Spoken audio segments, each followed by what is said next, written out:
આપ સૌનું સ્વાગત છે. આજે આપણે એક એવી વાર્તાની ઊંડાણમાં ઉતરવાના છીએ જે આપણે સૌએ એમ કે બાળપણથી સાંભળી છે. આદમ અને હવાની વાર્તા. હા.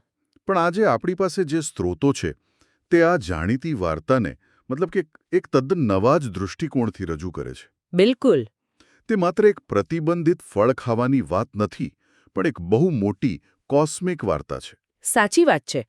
આ સ્ત્રોતો આપણને એદન વાટિકાના પરંપરાગત ચિત્રથી ઘણું આગળ લઈ જાય છે. તેઓ એવી દલીલ કરે છે કે આદમનું સર્જન એક બહુ મોટા હેતુ માટે થયું હતું અને એનું પતન પણ અપેક્ષિત હતું. અપેક્ષિત હતું. હા, અને આ આખી ઘટના એક ભવ્ય દૈવી યોજનાનો માત્ર પહેલો અંક હતો. આ ચર્ચા ઉત્પત્તિની વાર્તા પર જ આધારિત છે, પણ તેનું અર્થઘટન કદાચ શ્રોતાઓને થોડું ચોંકાવી શકે છે. તો ચાલો અને જરા ખોલીને સમજીએ. વાર્તાની શરૂઆત એક શાંત, સુંદર બગીચાથી નથી થતી.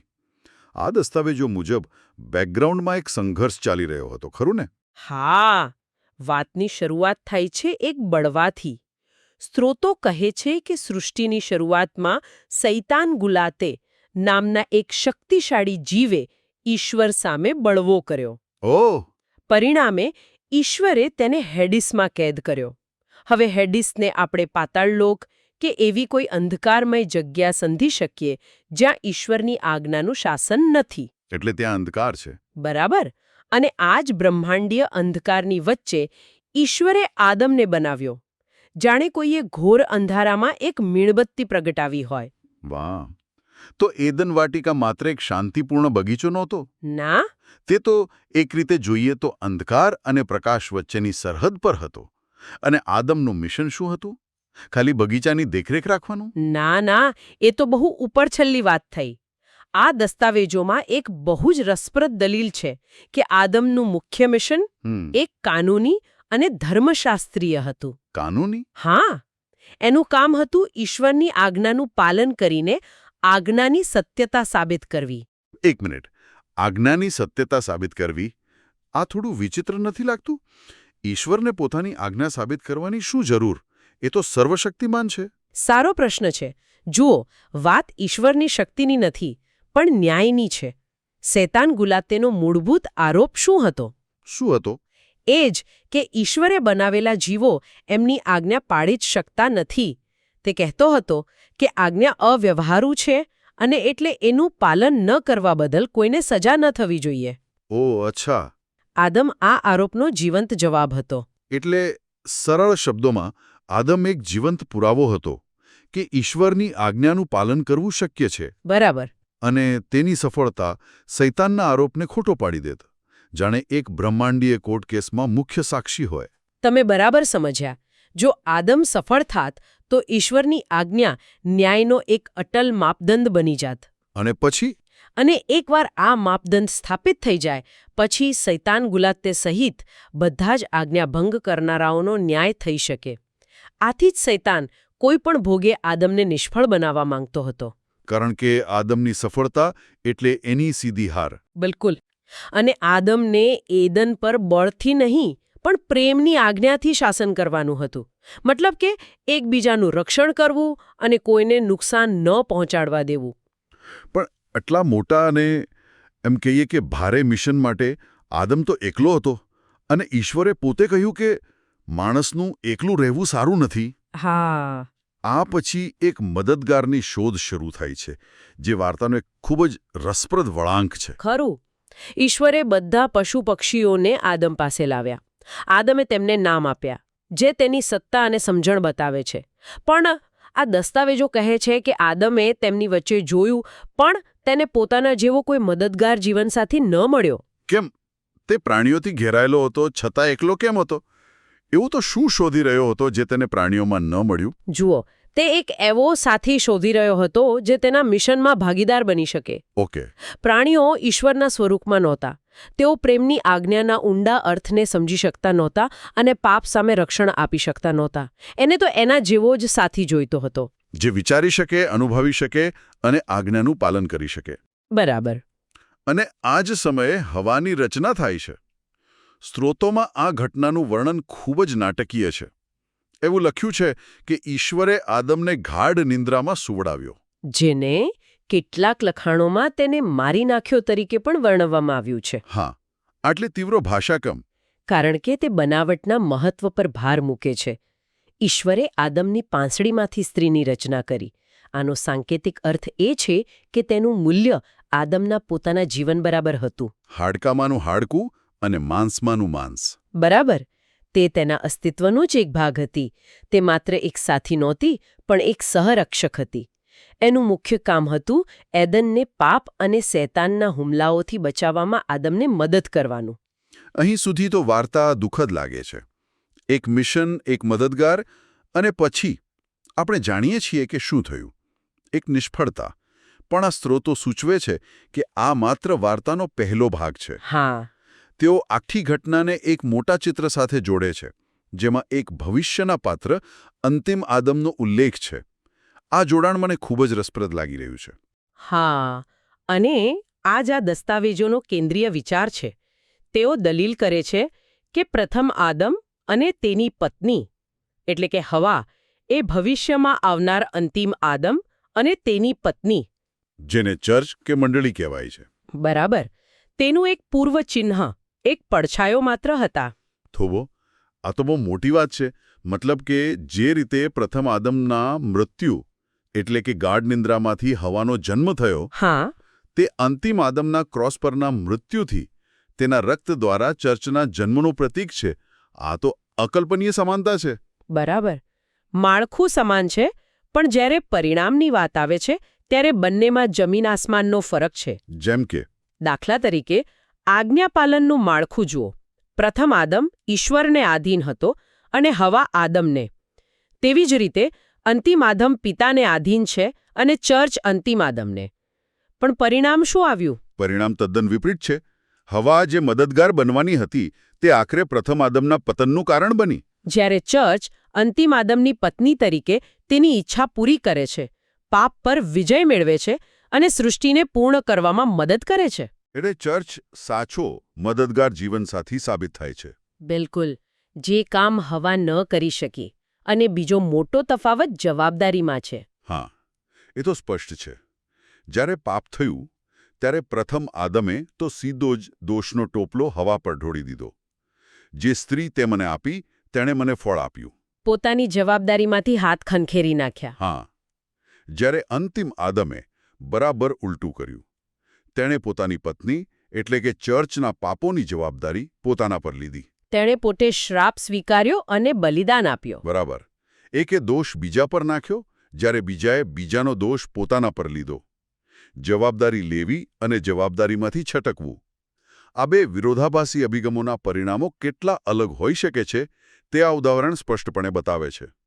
તો ચાલો હવે એક ક્ષણ પર આવીએ જેણે બધું બદલી નાખ્યું, પતન. આપણે બધા જાણીએ છીએ કે વાર્તામાં સાપ છે, હવા છે અને એક પ્રતિબંધિત ફળ છે. પણ આ સ્ત્રોતો મુજબ વાસ્તવિક સમસ્યા શું હતી? શું તે ખરેખર માત્ર એક ફળ ખાવાની ભૂલ હતી? આ લખાણો અહીં એક ખૂબ જ એમ કે વિવાદાસ્પદ પણ ગહન દલીલ રજૂ કરે છે. તેઓ કહે છે કે શૈતાન જાણતો હતો કે જો તે સીધો આદમ પર હુમલો કરશે તો કદાચ આદમ તેની સામે ટકી જશે. હા, આદમ મજબૂત હતો. હા, અને પોતાના મિશન પ્રત્યે સભાન હતો.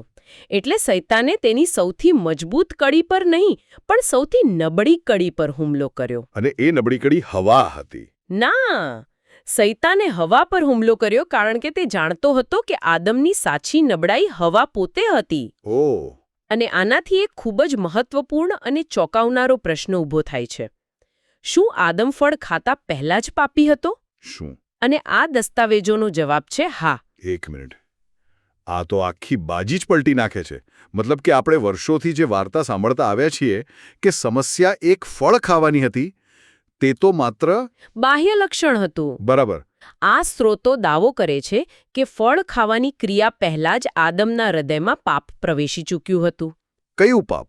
તેનું પાપ એ હતું કે તે ઈશ્વર કરતાં હવાને વધુ પ્રેમ કરવા લાગ્યો હતો. તેના હૃદયમાં પ્રાથમિકતા બદલાઈ ગઈ હતી.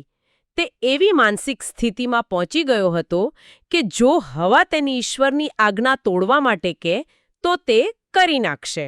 તો આ અર્થમાં આદમ માટે સાચું પ્રતિબંધિત ફળ એ જ્ઞાનનું વૃક્ષ નહીં, પણ હવા પોતે હતી.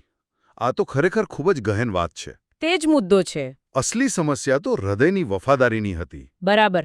આ લખાણો મુજબ ઈશ્વરે પ્રતિબંધિત ફળનો ઉપયોગ ફક્ત એક સાધન તરીકે, એક લિટમસ ટેસ્ટ તરીકે કર્યો હતો. શેના માટે? જેથી આદમના હૃદયમાં પહેલેથી જ રહેલા પાપને ઉજાગર કરી શકાય. ઈશ્વર આદમને તેની છુપાયેલી નબળાઈ બતાવવા માંગતા હતા. મહત્વની વાત ફળ ખાવું કે ન ખાવું એ નથી. ના, મહત્વની વાત એ છે કે પાપ કરવાની ઈચ્છા ન રાખનાર વ્યક્તિ બનવું. આદમે ફળ ખાધું કારણ કે તેના મનમાં ક્યાંક ને ક્યાંક તે ખાવાની ઈચ્છા હતી, જે તેની ખોટી પ્રાથમિકતામાંથી જન્મી હતી. તો આ બધાનો અર્થ શું છે? જો આદમનું પતન આ રીતે થયું અને તેના હૃદયમાં પહેલેથી જ નબળાઈ હતી, તો શું ઈશ્વરની યોજના નિષ્ફળ ગઈ? શું આ બધું તેમના માટે એક આંચકો હતો? આ દસ્તાવેજો સ્પષ્ટપણે ના કહે છે. તેઓ દાવો કરે છે કે ઈશ્વર સર્વજ્ઞાની હોવાથી તેઓ પહેલેથી જ જાણતા હતા કે આદમ નિષ્ફળ જશે. તેઓ જાણતા હતા? હા, તેઓ જાણતા હતા કે તે હવા પ્રત્યેના પ્રેમને કારણે ઈશ્વરની આજ્ઞા તોડશે અને તેને એદનમાંથી કાઢી મૂકવામાં આવશે. પણ અહીં મારા મનમાં એક સવાલ થાય છે. જો ઈશ્વર જાણતા હતા કે આદમ નિષ્ફળ જશે, તો શું તેમણે તેને જાણી જોઈને નિષ્ફળ થવા દીધો? શું આ એક પ્રકારની ઝાડ ન કહેવાય? આ એક ખૂબ જ મહત્વપૂર્ણ નૈતિક પ્રશ્ન છે, અને સ્ત્રોતો આ બાબતે સ્પષ્ટ છે. તેવું કહે છે કે ઈશ્વરે આદમને ભૂલ કરવા માટે ઉશ્કેર્યો ન હતો. પસંદગી આદમની હતી. સંપૂર્ણપણે. પરંતુ ઈશ્વર એમની આગોતરી જાણકારીનો ઉપયોગ કરીને આદમની નિષ્ફળતાને પણ પોતાની એક મોટી યોજનાનો ભાગ બનાવી રહ્યા હતા. કઈ યોજના? મસીહાને અંતિમ આદમ તરીકે મોકલવાની યોજના. અને એ યોજના તો સૃષ્ટિની શરૂઆત પહેલા જ ઘડવામાં આવી હતી. સાચું કહું તો મેં હંમેશા વિચાર્યું હતું કે એદનમાંથી કાઢી મૂકવાની ઘટના ઈશ્વરની યોજનામાં એક મોટી નિષ્ફળતા હતી. પણ આ સ્ત્રોતો તો કહે છે કે તે યોજનાનો જ એક ભાગ હતો. હા. આ વિચાર જ આખી ઘટનાને જોવાનો મારો દૃષ્ટિકોણ બદલી નાખે છે. તો આદમની મૂળભૂત ભૂલ શું હતી? આદમનું મૂળભૂત ભૂલ એ હતી કે તેણે પોતાના સ્તરના મદદગાર એટલે કે હવાને પસંદ કર્યો અને તેના પર આધાર રાખ્યો. જ્યારે તેણે કોના પર આધાર રાખવો જોઈતો હતો? તેણે ઈશ્વરને જ પોતાના સાચા મદદગાર અને શક્તિના સ્ત્રોત તરીકે પસંદ કરવા જોઈતા હતા. તેણે પોતાની શક્તિ પર ભરોસો કર્યો, ઈશ્વરની શક્તિ પર નહીં. અને ઈશ્વરે આ ભૂલનો ઉપયોગ પોતાની મોટી યોજના માટે કર્યો. કેવી રીતે? પ્રથમ આદમનું હવાને પસંદ કરવું એ અંતિમ આદમ દ્વારા ચર્ચને પસંદ કરવાનું પ્રતીક બની ગયું. પ્રથમ આદમના મૃત્યુ એટલે કે ગાઢ નિંદ્રામાંથી હવાનો જન્મ થયો. અને અંતિમ આદમના મૃત્યુથી ચર્ચનો જન્મ થયો. બરાબર. પ્રથમ આદમે પોતાની પત્ની ખાતર ઈશ્વરને છોડ્યા અને નિષ્ફળ ગયો. અંતિમ આદમે પોતાની પત્ની એટલે કે ચર્ચ ખાતર પિતાની આજ્ઞાનું પાલન કર્યું અને સફળ થયો. અને અંતે આ દૈવી યોજના મુજબ અંતિમ આદમ અને ચર્ચના લગ્ન દ્વારા એટલે કે તેમના જોડાણ દ્વારા સૃષ્ટિમાંથી પાપનો સંપૂર્ણ નાશ થાય છે અને સાચી શાંતિ સ્થાપિત થાય છે. આમ આદમની નિષ્ફળતા એક મોટી સફળતાનો માર્ગ બની. વાહ! આજે આપણે આદમની વાર્તાના એક અત્યંત જટિલ અને બહુસ્તરીય અર્થઘટનને સમજ્યા. આ સ્ત્રોતો મુજબ આ માત્ર એક આજ્ઞાભંગની સાદી વાર્તા નથી. બિલકુલ નથી. તે પ્રેમ, વફાદારી, નબળાઈ, જવાબદારી અને એક એવી ભવ્ય દૈવીય યોજનાની ગાથા છે જે સમયની શરૂઆત પહેલાં જ ઘડવામાં આવી હતી. હું તો આ વાર્તાને હવે ક્યારેય પહેલાંની જેમ નહીં જોઈ શકું. ખરેખર. અને શ્રોતાઓ માટે એક અંતિમ વિચાર. આ સ્ત્રોતો આપણી સમક્ષ ભાગીદારીના બે ખૂબ જ અલગ નમૂના રજૂ કરે છે. કયા બે નમૂના? એક છે આદમ અને હવાનો સંબંધ, જે દોષારોપણ અને જવાબદારીમાંથી છટકવાના કારણે વિનાશ તરફ દોરી જાય છે. અને બીજો છે અંતિમ આદમ અને ચર્ચનો સંબંધ, જે બીજામાં દોષની જવાબદારી સ્વીકારીને મુક્તિ અને પૂર્ણતા તરફ દોરી જાય છે. આ વિચારવા જેવું છે. હા, આપણા પોતાના સંબંધોમાં મદદગાર જીવનસાથી હોવાનો સાચો અર્થ શું છે? દોષારોપણ કરનાર બનવું કે જવાબદારી સ્વીકારનાર બનવું?